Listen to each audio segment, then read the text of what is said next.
Bonjour depuis Jérusalem. Israël inaugure sa ville de l'espace.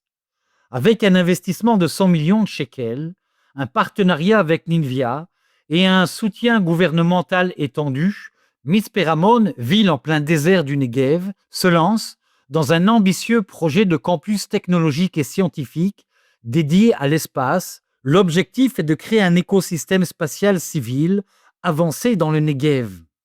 Le projet, piloté par de nombreuses sociétés, vise à créer un écosystème spatial civil dans le désert du Negev, incluant des laboratoires simulant des conditions martiennes, salles de contrôle pour des missions spatiales, programmes d'accélération pour les startups et recherche académique internationale.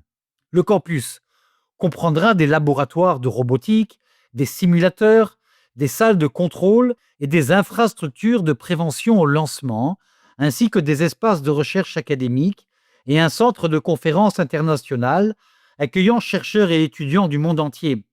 Mitzpe Ramon, isolé géographiquement, offre un terrain naturel qui simule des conditions extrêmes comparables à celles de la Lune ou de Mars, faisant de la ville un laboratoire de terrain idéal pour développer des technologies à double valeur, utilisables localement et adaptées aux missions spatiales futures. Et puis nous poursuivons avec une nouvelle religieuse, la fête de la présentation de Jésus au Temple à Jérusalem.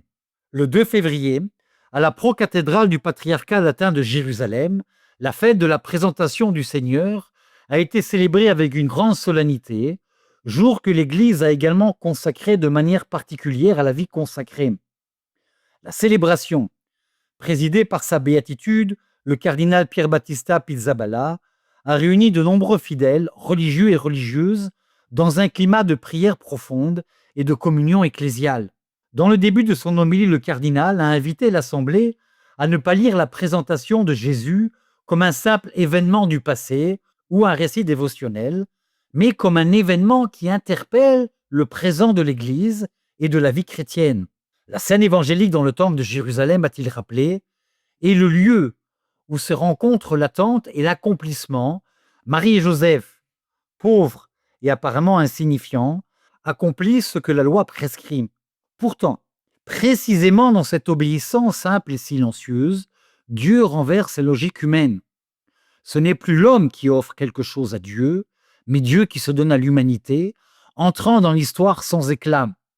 À la fin de la célébration eucharistique, après la bénédiction des cierges et la procession solennelle, un moment particulièrement émouvant de reconnaissance et de gratitude a eu lieu envers les consacrés qui ont atteint des étapes importantes dans leur parcours de vocation. Ont été célébrés ceux qui fêtent 5, 10, 25, 60 et même 70 ans de vie consacrée, auxquels un parchemin commémoratif a été remis.